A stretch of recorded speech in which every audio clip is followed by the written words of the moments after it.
ഇന്ന് നമ്മൾ ഉണ്ടാക്കാൻ പോകുന്നത് മൈനിങ് ഏരിയ ആണ്. അപ്പോൾ എല്ലാവർക്കും സ്വാഗതമുണ്ട് മൈൻക്രാഫ്റ്റ് സർവൈവൽ എപ്പിസോഡ് 3ലേക്ക്. ഇന്ന് നമ്മൾ ഉണ്ടാക്കാൻ പോകുന്നത് ഒരു മൈനിങ് ഏരിയ ആണ്. തംബ്നെയിലിൽ കണ്ട പോലെ തന്നെ നമ്മുടെ വീട്ടിലെ പുറകിലുള്ള ഈ കേവിലായിട്ടൊരു മൈനിങ് ഏരിയ ആണ് നമ്മളിന്ന് ഉണ്ടാക്കാൻ പോകുന്നത്. മൈനിങ് ഏരിയ ഉണ്ടാക്കാൻ കാരണം നമുക്ക് ഡീപ്പ് സ്ലേറ്റിൻ്റെ ആവശ്യമുള്ളത് കൊണ്ട് തന്നെയാണ് നമ്മളിപ്പോൾ മൈനിങ് ഏരിയ ഉണ്ടാക്കാൻ ഡിസൈഡ് ചെയ്തിരിക്കുന്നത്. ഡീപ്പ് സ്ലേറ്റിനുള്ള ബിൽഡുകളിലേക്ക് മിക്കവാറും സ്റ്റോറേജ് ബിൽഡിന് ഡീപ്പ് സ്ലേറ്റ് നല്ല യൂസ് ഉണ്ടാവും. അപ്പോൾ അതുകൊണ്ടാണ് നമ്മളിപ്പോൾ അത് ഉടനെ ഉണ്ടാക്കുന്നത്. അപ്പോൾ എന്തായാലും നമുക്ക് വീഡിയോ കിട്ടി. അപ്പോൾ അത് ഇവിടുന്ന് ഇങ്ങോട്ടേക്കായിട്ട് ഒരു ലോഗ് കണക്ട് ചെയ്തിട്ട് അവിടുന്ന് ചെയിൻ ഇട്ട് താഴോട്ട് പോകും. മനസ്സിലായില്ലേ? അങ്ങനെയാണ് നമ്മളിത് ഉണ്ടാക്കുന്നത്. ഓക്കെ, അങ്ങനെയാണ് നമ്മളിപ്പോൾ ഉണ്ടാക്കാൻ പോകുന്നത്. എന്നിട്ട് ഇവിടെ കുറച്ച് ഗ്രാവലും മറ്റേ വെള്ളമൊക്കെ ഇങ്ങനെ വെച്ചിട്ട് മൈൻ ചെയ്യുന്ന ഇങ്ങനെ സിമെൻറ്റ് പൊടിയൊക്കെ ഇടുന്ന പോലെ അങ്ങനത്തെ ഒരു സെറ്റപ്പിലാണ് നമ്മൾ ഉണ്ടാക്കാൻ ഉദ്ദേശിക്കുന്നത്. അപ്പോൾ അധികം താമസിക്കാൻ നമുക്ക് ഉണ്ടാക്കാതെ. അപ്പോൾ നമുക്ക് ഫസ്റ്റ് നമ്മൾ കുഴിച്ച് വേണം ഇത് ഉണ്ടാക്കാൻ. എന്തായാലും നമ്മുടെ കുഴി വരാൻ പോകുന്നത് ഇവിടെ നിന്ന് ഏകദേശമായിരിക്കും ഒരു 3x3 ആണ് നമുക്കുണ്ടാകുക. 3x3 തന്നെ താഴോട്ടേക്ക് ഡീപ്പ് സ്റ്റേറ്റ് ലെവൽ വരെ പോകണം. അപ്പോൾ ഇവിടുന്ന് മുകളിലോട്ടായിരിക്കും അത് വരാൻ പോകുന്നത്. അപ്പോൾ ബ്ലോക്കുകൾ കയ്യിലുണ്ട്. എടുത്തിട്ട് ഏകദേശം ഇതിൻ്റെ സെൻറ്റർ നോക്കിയിട്ട് ഇങ്ങനെ ഇവിടെ മുകളിലോട്ടൊന്ന് പില്ലർ ചെയ്യണം. പില്ലർ ചെയ്ത് കഴിഞ്ഞ് ബ്ലോക്ക് കുറച്ചൊന്ന് ഇവിടുന്ന് ക്ലിയർ ആക്കിയാൽ നമുക്കിവിടെ ഒരു ഗ്യാപ്പ് കിട്ടും. എന്നിട്ട് ഇവിടെയായിട്ട് ഇവിടുന്ന് ബ്ലോക്ക് ഇങ്ങനെ വെച്ച് അങ്ങറ്റം വരെ കൊണ്ടുപോകണം. 10 ഓക്കെ, അറ്റം വരെ നമ്മൾ കണക്ട് ചെയ്തിട്ടുണ്ട്. ഇതിന് ടെക്നിക്സ് ഒക്കെ നമുക്ക് പിന്നീട് കൂട്ടണം. കാരണം ഇതിപ്പോൾ ഇത് ബിൽഡ് നമ്മൾ കംപ്ലീറ്റ് ചെയ്യുന്നില്ല. നമുക്ക് അതിനുള്ള റിസോഴ്സസ് എല്ലാം അയൺ വേണം, ചെയിനും മറ്റു സംഭവങ്ങളൊക്കെ ഉണ്ടാക്കണമെങ്കിൽ. ഇപ്പോൾ നമ്മൾ ജസ്റ്റ് ഒരു തുടക്കം എന്ന നിലയിലാണ് നമ്മൾ ചെയ്യുന്നത്. പിന്നെ നമ്മളൊരു ഷിപ്പ്റാക്കും കണ്ടിരുന്നു. അത് നമ്മൾ ഒരു മൈനിങ് ഏരിയ ഉണ്ടാക്കി കഴിഞ്ഞിട്ട് നമുക്കതൊന്ന് എക്സ്പ്ലോർ ചെയ്യണം. അപ്പോൾ എന്തായാലും ഇനി ഇതിപ്പോൾ ഫുള്ളങ്ങ് പൊളിച്ച് മാറ്റിയേക്കാം. അപ്പോൾ എന്തായാലും രാത്രി അവറായി സോംബീസൊക്കെ അതിനകത്ത് ഇറങ്ങും. അപ്പോൾ നമുക്ക് പൊളിക്കാനും പറ്റുന്ന മണ്ടമിട്ട് പൊളിക്കാം. പൊളിക്കാം. ഓക്കെ, അപ്പോൾ അത് സെറ്റായിട്ടുണ്ട്. പേടിച്ചൊക്കെ തന്നെയാണ് ഇരിക്കുന്നത്. അയൺ ഫാം എന്നൊക്കെ പറഞ്ഞു കഴിഞ്ഞാൽ എവിടെയായിട്ടാണ് കുഴി എവിടെയായിരുന്നു? അവിടെ ആയിട്ട് അയൺ ഫാം എന്നൊക്കെ പറഞ്ഞു കഴിഞ്ഞാൽ ഭയങ്കര വലിയൊരു കാര്യമാണ്. കുറച്ചിട്ട് ടോർച്ച് ഉണ്ടാക്കാട്ടെ. ഞാൻ ബേസിക് കുറച്ചിട്ട് ടോർച്ച് ഉണ്ടാക്കിയിട്ട് വരാം. ഓക്കെ, ടോർച്ചൊക്കെ നമ്മൾ ഉണ്ടാക്കി കഴിഞ്ഞിട്ടുണ്ട്. ഇനി നമുക്ക് താഴോട്ടേക്ക് കുഴിച്ച് വേണ്ടി ഈ സ്ലേറ്റ് വരെ 3x3 ഇച്ചിരി ലോങ് ആയിരിക്കും. എന്തായാലും നമ്മുടെ ഫ്യൂച്ചർ പ്ലാനുകളെ പറ്റി നമുക്ക് സംസാരിക്കാം. ഫ്യൂച്ചറിൽ നമ്മളൊരു അയൺ ഫാം ആയിരിക്കും ഉണ്ടാക്കാൻ പോകുന്നത്. അത് ഇച്ചിരി കോംപ്ലിക്കേറ്റഡ് അയൺ ഫാം ആണ്. കോംപ്ലിക്കേറ്റഡ് അല്ല, അത്രയും കോംപ്ലിക്കേറ്റഡ് അല്ല. ഞാൻ പണ്ട് എൻ്റെ ആദ്യത്തെ സർവൈവൽ വേൾഡിന് ഞാൻ അതാണ് ഉണ്ടാക്കിയിട്ടുള്ളത്. നന്നായിട്ട് വർക്കാവുകയും ചെയ്യും. ഈ വർഷത്തിൽ അത് വർക്കാവും. ഞാൻ യൂട്യൂബിൽ കുറേ തപ്പിയപ്പോൾ കിട്ടിയതാണ്. ഇപ്പം എന്തായാലും അടുത്ത നമ്മൾ അയൺ ഫാം എനിക്ക് പേടിയുണ്ട്, അത് നേരെ ഓടുമെന്ന്. ഞാൻ എന്തായാലും മാക്സിമം എൻ്റെ ബ്രീഡറിൽ നിന്ന് ദൂരെ തന്നെയാണ് അത് ഉണ്ടാക്കുന്നത്. ആ സ്ഥലവും ഞാൻ ഇപ്പോൾ മുമ്പ് കാണിച്ചു തരാം.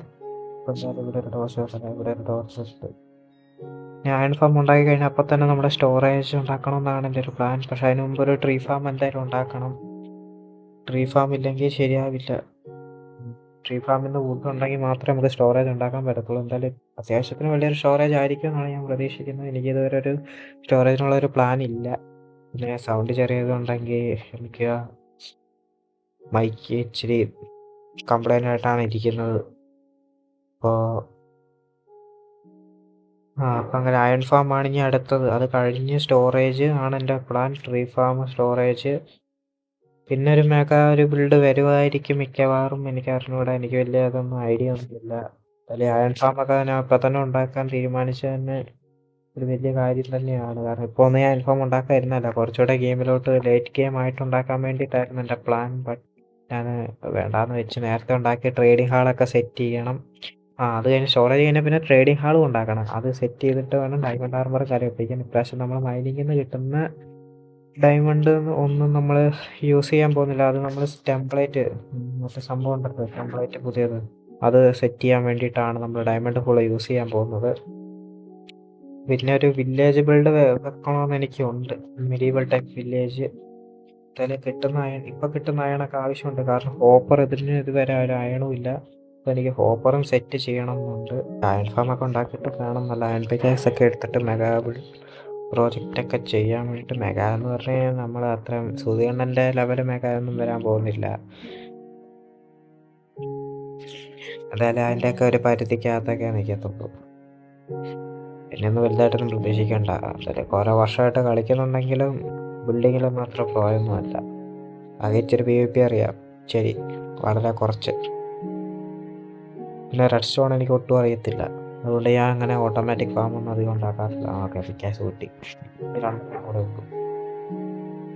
ഞാൻ പിന്നെ വേറെ ഇപ്പോൾ ലേറ്റസ്റ്റ് അപ്ഡേറ്റ് ഇറങ്ങിയാലും 14-ാം തീയതി ഞാൻ അതിലോട്ട് സ്വിച്ച് ആകാത്തതാണ് ഞാനിപ്പോൾ കളിക്കുന്നത്. എനിക്ക് സ്വിച്ച് ആകാൻ താല്പര്യമില്ല.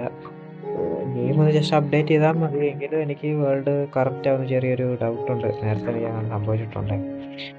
അതുകൊണ്ട് ഞാൻ അപ്ഡേറ്റ് ചെയ്യുന്നില്ല. ഈ സീരീസ് തീർന്നു കഴിഞ്ഞാൽ നമ്മൾ അപ്ഡേറ്റ് ചെയ്യുന്നുള്ളൂ. ഇപ്പോൾ ഞാൻ കറൻ്റ് കളിക്കുന്നത് 1.26.10-ലാണ് ഞാനിപ്പോൾ കറൻ്റ് കളിക്കുന്നത്. എന്തായാലും ലേറ്റസ്റ്റ് അപ്ഡേറ്റ് അടുത്ത സീരീസ് കളിക്കാം. എന്തായാലും നമ്മൾ ഡീപ് സ്ലേറ്റ് വരെ എത്താറായിട്ടുണ്ട്. ഞാൻ ഇവിടെ വെച്ച് തന്നെ നിർത്താം. അത് കഴിഞ്ഞാൽ ഷിപ്പ് റാക്ക് ലൂട്ടാൻ വേണ്ടിയിട്ട് പോവാം. ഇപ്പോൾ തന്നെ ഓൾറെഡി കുറേ സമയമായി, കുറേ നേരമായി ഇവിടെ ഒന്ന് കുഴിക്കാൻ തുടങ്ങിയിട്ട്. ഒരു ഡീപ് സ്ലേറ്റ് ഒന്ന് എത്തിക്കോട്ടെ. സ്ലേറ്റ് എത്തിയിട്ട് നമുക്ക് ഓക്കെ, നമ്മൾ ഡീപ് സ്ലേറ്റ് കണ്ടു തുടങ്ങിയിട്ടുണ്ട്. ഒരു ലെവൽ കൂടെ കുഴിക്കണം. ഒരു ലെവൽ 1 ആവുന്നവരെ കുഴിക്കാം, 0 ആവുന്നവരെ കുഴിക്കാം. 0 ആയി കഴിഞ്ഞിട്ട് നമുക്ക് മുകളിലോട്ട് കയറാം. ലാഡർ ഉണ്ടല്ലോ കയ്യിൽ, ഏതായാലും ലാഡർ കയ്യിലുണ്ട്, പിന്നെ പ്രശ്നമൊന്നുമില്ല. ഡീപ് സ്ലേറ്റ് പൊളിക്കാൻ ഭയങ്കര പാടാണ് ഈ പിക്കാക്സ് വെച്ച്. എന്തായാലും കുറേ സമയം എടുക്കുന്ന പരിപാടിയാണ്. അതിനെ ഓഫ് ക്യാമറ ചെയ്യുന്നത് തന്നെയാണ് നല്ലത്. എന്തായാലും നമ്മൾ ലെവൽ 0 എത്തിയിട്ടുണ്ട്. ഇത് ഡയമണ്ടാണ്, അല്ല ഡയമണ്ട് കിട്ടാൻ. ഞാനീ ഒരു ഡയറക്ഷൻ പിടിച്ച് മുകളിലോട്ട് പോകണം. ഇവിടെ നമുക്ക് മുകളിലോട്ട് ലാഡർ വെച്ച് തന്നെ പോവാം. ഒരു സൈഡിൽ ഒരു 3 ഓക്കെ, ഇത്ര ലാഡർ വെച്ചിട്ട് ചാടി കയറിയിട്ട് ലാഡർ ഇങ്ങനെ വെച്ച് പോയാം. ഇത് മുകളിൽ വരെ ചെല്ലുമായിരിക്കും, ചെന്നാൽ മതിയായിരുന്നു. ഇല്ല, കുറച്ചുകൂടെ ഉണ്ട്. ബാക്കി ഇനി സൈഡിൽ നിന്ന് കുഴിച്ച് തന്നെ മുകളിലോട്ട് കയറാം. എന്നിട്ടൊരു 1.5 സ്റ്റാക്ക് ലാഡർ. ഇവിടെ അയണം ഉണ്ടായിരുന്നു. എന്തായാലും കുഴിച്ച് നന്നായി, കുറച്ച് അയണായി. ഇതിൽ 1.5 സ്റ്റാക്ക് ലാഡറും കൊണ്ട് ഞാൻ പിന്നെ ഇങ്ങോട്ട് വന്ന് സെറ്റാക്കിക്കോളാം. എന്തായാലും മുകളിൽ തന്നെ ഷിപ്പ് റാക്കിൻ്റെ അങ്ങോട്ടേക്ക് വന്ന് രാത്രിയാണെന്ന് തോന്നുന്നില്ല, രാത്രി ആയിട്ടുണ്ട്. നമുക്കൊന്ന് കിടന്നുറങ്ങാം.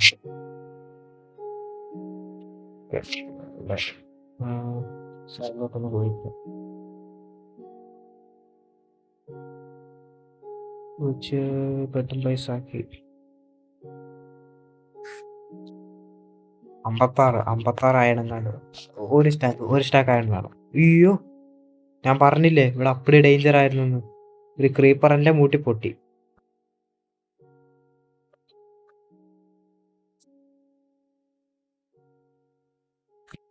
ഇത്രയും വലിയ ജംസ് കെയർ എന്നാ കിട്ടാനുള്ളത്? കയറി ചെന്നതും ക്രീപ്പർ. ഇടി വെട്ടിയാലെ പാമ്പ് കടിച്ച അവസ്ഥയായിരുന്നു. എന്തായാലും ഇനിയിപ്പോൾ നമുക്ക് ഷിപ്പ് റാക്ക് ലൂട്ടാൻ വേണ്ടിയിട്ട് പോവാം. എന്തായാലും ഷിപ്പ് റാക്ക് സ്പോൺ അയക്കുന്ന ഒരു 1.5 സ്പോണാണ്. എന്തായാലും വേൾഡിൻ്റെ സീഡ് നിങ്ങൾക്ക് വേണമെങ്കിൽ ഞാൻ ഇപ്പോൾ സ്ക്രീനിൽ കാണിച്ചിട്ടുണ്ട്. അതാണ് നമ്മുടെ വേൾഡിൻ്റെ സീഡ്, കാണാമല്ലോ. ഓക്കെ, അത് വേൾഡിൻ്റെ സീഡ് കറക്റ്റായിട്ട് തന്നെ അടിച്ചോണം. മൈനസൊക്കെ ഉണ്ട്, അതായിരിക്കും നല്ലത്. എന്തായാലും നമ്മുടെ ഈ ബ്രിഡ്ജ് ഉണ്ടാക്കിയ, നമ്മൾ കഴിഞ്ഞ എപ്പിസോഡ് ഉണ്ടാക്കിയ ബ്രിഡ്ജിൻ്റെ സൈഡിൽ തന്നെയാണ് ഷിപ്പ് റാക്ക്. അവിടെ തന്നെയാണ് നമ്മൾ അയൺ ഫാം ഉണ്ടാക്കാൻ പോകുന്നത്. പിന്നെ ഒരു അപ്ഡേറ്റ് ഇതിനകത്ത് ഏകദേശം 26 വില്ലേജേഴ്സ് ആയിട്ടുണ്ട്. അതുകൊണ്ട് തന്നെയാണ് അയൺ ഫാം പെട്ടെന്നാക്കുന്നത്. ഇനി 2-3 പേരൊന്ന് വളർന്നാൽ മതി. ഇവിടെ നമ്മൾ ഷുഗർ കെൻ ഫാം സെറ്റ് ആക്കിയിട്ടുണ്ട്, അതും അവിടെ തന്നെ നടക്കുന്നുണ്ട്. ഇവിടെ നിന്ന് ഇങ്ങോട്ടേക്ക് ചാടണം. അപ്പോൾ ഇവിടുന്ന് അങ്ങോട്ട് നടന്നു പോകുമ്പോഴാണ് നമ്മുടെ ഷിപ്പ് റാക്ക് വരുന്നത്. ഒരു ഡെസേർട്ട് പോലത്തെ ഒരു കുഞ്ഞ് ബീച്ച് ഏരിയ, അവിടെ ഒരു ചെസ്റ്റ് ഇരിക്കുന്നുണ്ടല്ലോ, അവിടെയായിട്ടാണ് നമ്മുടെ അയൺ ഫാം ഉണ്ടാക്കുന്ന ഏരിയ. പിന്നെ ഈ കാണുന്നതാണ് നമ്മുടെ ഷിപ്പ് റാക്ക്. എന്തായാലും അയൺ ഫാമിന് അങ്ങോട്ടേക്ക് ഒന്ന് പോയിട്ട് റിസോഴ്സ് കാണിച്ചിട്ട് നമുക്ക് ഷിപ്പ് റാക്കിന് അങ്ങോട്ട് പോവാം. ഒരു ബോട്ട് എടുക്കണ്ടായിരുന്നില്ലേ? സാറില്ല. ഇതാണ് നമ്മുടെ അയൺ ഫാം ഉണ്ടാക്കാനുള്ള റിസോഴ്സ്. ഏകദേശം 20 ബെഡുണ്ട്, ഗ്ലാസ് ഉണ്ട്, ബ്ലോക്ക് ഉണ്ട്, പീസുണ്ട്, ചെസ്റ്റ് ഉണ്ട്, ബാരലുണ്ട്, ബട്ടൺ ആവശ്യമുണ്ട്. അത് ഡിസൈനകത്തില്ല, ഞാൻ അല്ലാതെ ആഡ് ചെയ്യുന്നതാണ്. പിന്നെ ടോർച്ച്, ഇനി വേണ്ടത് കോപ്പറും ക്യാമ്പ് ഫയറുമാണ്. അത് അതിൻ്റെ ഒപ്പിച്ചോളാം. ഇനിയിപ്പോൾ നമുക്ക് അങ്ങോട്ടേക്കൊന്ന് പോകാം. ഷിപ്രാക്ക് എന്തായാലും പറഞ്ഞ പ്രത്യേകത എന്ന് പറഞ്ഞു കഴിഞ്ഞാൽ സാറിന് വെള്ളത്തിനടി സ്പോണാകുന്ന സാധനം ഇപ്പോൾ അതേ ഫുള്ള് കരയിൽ, ഒരു ബ്ലോക്ക് പോലും നിൽക്കില്ല, വെള്ളത്തിലില്ല. ഫുൾ കംപ്ലീറ്റ് കരയിലാണ് സ്പോൺ ആയിരിക്കുന്നത്. എന്തോ ഒരു വിയേർഡ് ജനറേഷൻ ആണിത്. എന്തായാലും നമുക്ക് അതിനകത്തോട്ട് കയറാം. കണ്ടോ, കംപ്ലീറ്റ് കരയിലാണ്, ഒരു ബ്ലോക്ക് പോലും വെള്ളത്തിനടിയില്ല, ഒരു ബ്ലോക്ക് പോലും ഇല്ല. കറക്റ്റ് ടച്ച് ചെയ്ത് തന്നെയാണ് ഇരിക്കുന്നത്. ഈ ഷിപ്രാക്കായിട്ട് ആക്സ് എടുക്കുക കേട്ടോ, വല്ലാത്ത മണ്ടത്തരം കാണിച്ചു. എന്തായാലും ഇവിടെ ഒരു ബ്ലോക്ക് നമ്മളായിട്ടത് വെള്ളത്തെ മുട്ടിച്ചില്ലാന്ന് വേണ്ട, കാരണം അത് മുട്ടിച്ചിട്ടുണ്ട്. പിന്നെ മണ്ടരോട്ടങ്ങ് കയറണം. പൊട്ടിക്കേണ്ട സൈഡിൽ കൂടെ കയറാം, മുകളിൽ കൂടെ എൻട്രൻസ് കാണണമായിരിക്കും. സാധാരണ ഷിപ്രാക്കൊക്കെ വെള്ളത്തിനടിയുള്ള മുകളിൽ കൂടെ എൻട്രൻസ് ഉള്ളതാണ്, കാണണം. ഓക്കെ, കുറച്ച് സ്ക്രൂസ് ഉണ്ടായിരുന്നു കേട്ടോ. സ്ക്രൂസിന് ടാർപ്പുകൾ നല്ല യൂസ് ആവും, നല്ല ബിൽഡുകൾക്കൊക്കെ. അല്ലാതെ നമുക്ക് പിന്നെ ഒന്ന് എടുക്കാം. ഇപ്പം ഏതായാലും ആക്സ് ഇല്ല. എന്തായാലും അടിയിലോട്ട് പോയി ചെസ്റ്റ് വരുന്നുണ്ടോ? ഓക്കെ, ചെസ്റ്റ് ഉണ്ട്. ഓ, ആർമറുണ്ട്, നല്ലൊരു ആർമറുമാണ്. പിന്നെ അൺനോൺ മാപ്പ്, പ്രഷർ മാപ്പ്. ഓക്കെ, ഇത് അൺനോൺ മാപ്പ്, പ്രഷർ മാപ്പ് കിട്ടിയിട്ടുണ്ട്. അപ്പോൾ ഇത് നമ്മൾ ഉടനെ ഒരു എപ്പിസോഡാക്കും. ഒരു സാധനം കിട്ടിയില്ല, ഭാഗ്യം. അപ്പോൾ ഇവിടെ ഒരു ചെസ്റ്റ് ഉണ്ട്. ഇതിനകത്ത് ആ സെയിം ആർമർ.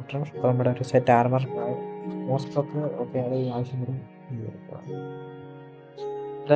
ഇപ്പോഴും ഡീസൻറ്റ് ലൂട്ട് തന്നെയായിരുന്നു. ഒരു ട്രഷർ മാപ്പ് കിട്ടിയത് തന്നെ വലിയ കാര്യം. നമുക്ക് തിരിച്ചു പോയേക്കാം, വന്ന വഴി അങ്ങ് തിരിച്ചങ്ങ് പോയേക്കാം. അപ്പോൾ തന്നെ ഇന്നത്തെ ഒരു എപ്പിസോഡ് ചെയ്യാനിരുന്നെല്ലാം ചെയ്തിട്ടുണ്ട്. ബാക്കി നമ്മൾ ഓഫ് ക്യാമറ തന്നെ ചെയ്യാം. പിന്നെ അയൺ വേണം കേട്ടോ, അയൺ ഇല്ല നമുക്കൊന്നും ചെയ്യാൻ പറ്റത്തില്ല. അയൺ ഇല്ലാതെ ഒന്നും നടക്കത്തില്ല സംഭവം. അയൺ ഉണ്ടെങ്കിൽ അയൺ ബാറില്ല. ചെയിൻ ഉണ്ടാക്കണം. ചെയിൻ ഉണ്ടാക്കിയാൽ മാത്രമേ നമുക്ക് ആ ഒരു ഡെക്കറേഷൻ്റെ ബാക്കി പാർട്ട് ചെയ്യാൻ പറ്റത്തുള്ളൂ. ഇപ്പം അയൺ ഫോം ഉടനെ ഉണ്ടാക്കുന്നുണ്ട്, അത് നമ്മൾ പിന്നീട് അങ്ങ് ആക്കിക്കോളാം. എന്തായാലും ഇത് നമുക്ക് ചെയ്യണ്ട. അപ്പോൾ ഇന്നത്തെ എപ്പിസോഡ് ഇത്ര മാത്രമേ ഉള്ളൂ. അപ്പോൾ ഞാൻ അടുത്ത മൈൻക്രാഫ്റ്റ് എപ്പിസോഡായിട്ട് കാണുന്നവരേക്കും എല്ലാവർക്കും ബൈ.